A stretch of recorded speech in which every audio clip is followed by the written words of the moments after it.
From the intense rivalry between Magic Johnson and Larry Bird to him and Michael Jordan bonding over the 1992 Olympics, here's why Magic Johnson hated Larry Bird, but not MJ. These two basketball legends took the game to a whole new level. It all started back in 1979 when Johnson and Bird crossed paths in an epic NCAA title game. Little did they know, this encounter would spark a rivalry that would go down in history and forever link their names. Bird was representing the Boston Celtics, and Johnson was rocking the purple and gold of the Los Angeles Lakers. Their teams also had some unfinished business from the 1960s, and man, did they bring the heat.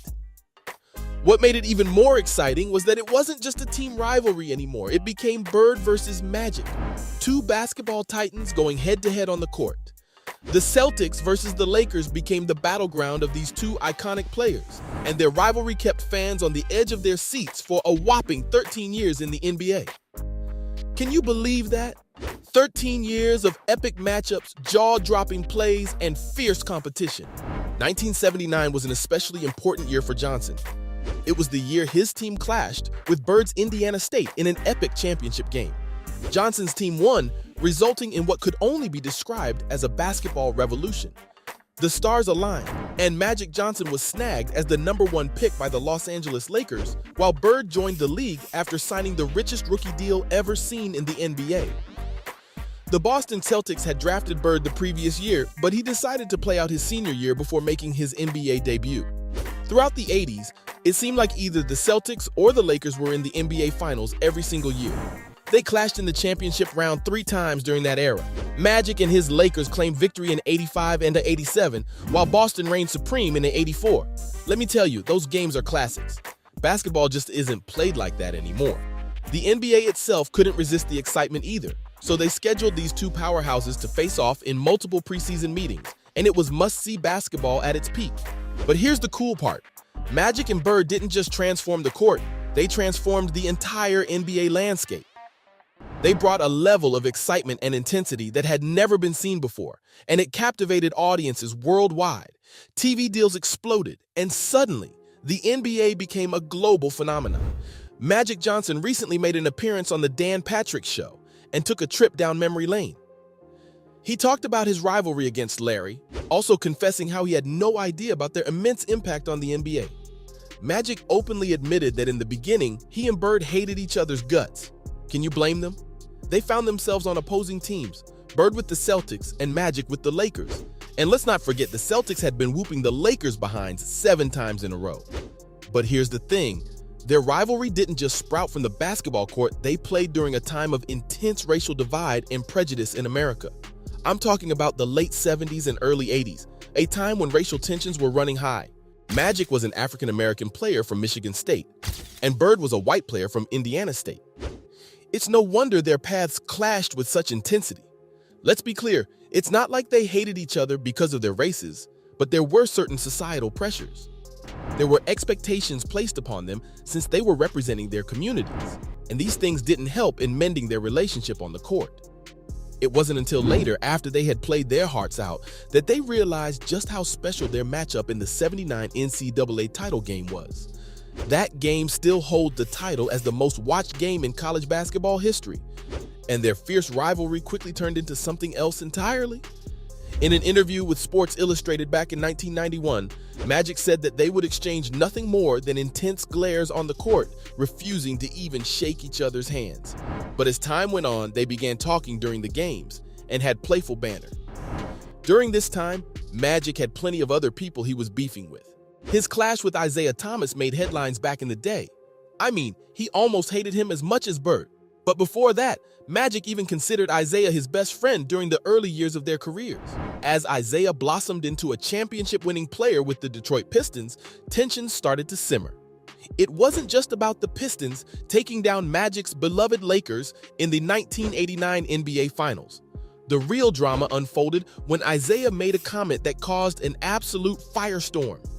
He was talking to his teammate, Dennis Rodman, and he let it slip that Bird would be just another good player if he were black. He quickly realized he had stirred up a hornet's nest and tried to do some damage control. He held a press conference with Bird to walk back on those controversial comments. But the damage was done. People believe that this remark was one of the reasons why Isiah messed things up with Magic. He was also left out of the legendary Dream Team for the 1992 Olympics because of it, and missed out on the opportunity to join the star-studded squad. But the biggest shock came when Magic was diagnosed with HIV, and you'd think that in times like these, friends would rally together, right? Well, unfortunately that wasn't the case between him and Isiah Thomas. Isiah refused to play with him and even spread rumors about him being gay. Can you believe it? That led to Magic hating him for years. Man, this guy can really hold a grudge. But when it's time to forgive, Magic has always been the first to apologize. He made up with Isiah, and the two broke down crying in each other's arms after all the years they spent fighting. It's all good, baby. But you know what's even funnier? How the tides truly turned when Magic shot a commercial with Larry Bird. Yes, you heard that right. Magic recalled the magic moment when they teamed up for a Converse commercial in 1985. Suddenly, something clicked. That simple act of working together broke down the wall of hate between them and opened the door to friendship. The commercial shoot took place at Bird's house in French Lick, Indiana, and was the turning point where they realized that they weren't so different after all. And their friendship has been going strong since, like when Magic received the devastating diagnosis of HIV. One of the first people he reached out to was none other than Larry Bird, and their bond continued to shine throughout their careers. When the Lakers retired Magic's jersey in 1992, guess who was there as a special guest? Yep, it was Larry Bird, showing his support and celebrating their shared journey. And when Boston retired Bird's jersey the following year, Magic returned the favor. He even rocked a Boston shirt underneath his Lakers warm-ups. That's a true bestie right there. Now rewind to the late 80s, Bird, Magic, and another legend, Michael Jordan, were becoming the faces of the league. But Magic said he never hated Jordan the way he hated Larry Bird. He explained that his relationship with Bird was forged in college, and the countless times they clashed on the court. That's where the hatred stemmed from. But with Jordan, it was a different story. They only faced each other once in the '91 finals when Jordan's Bulls triumphed over the Lakers. So Magic never really had a chance to develop that burning hatred for Jordan as he did for Bird. Back in 1984, when MJ was just starting his basketball journey, he and Magic weren't exactly best buddies. Rumor has it that Johnson and players like Isiah Thomas and George Gervin decided to give Jordan the cold shoulder at the 1985 All-Star Game. The Chicago Bulls had a hunch that there was some jealousy brewing on Magic's end. Despite his lovable personality, Johnson found it hard to warm up to MJ. The reason? Well, in Jordan's own words, people believed that Magic Johnson should have been Michael Jordan before Michael Jordan. Magic had it all: the $1 million smile, the marketability, and those championship rings. But he just never got the same fame as Jordan. But fast forward to 1992, and both of them were part of the legendary Dream Team for the Olympics. This was a game changer. As they prepared for the international stage, something magical happened. The duo bonded, broke down barriers, and formed a solid friendship. From that point forward, Jordan and Johnson were tighter than ever. They discovered common ground and realized that they were more alike than they had once thought. So, from Magic Johnson and Michael Jordan bonding over the 1992 Olympics to the intense rivalry between him and Larry Bird, here's why Magic Johnson hated Larry but not MJ.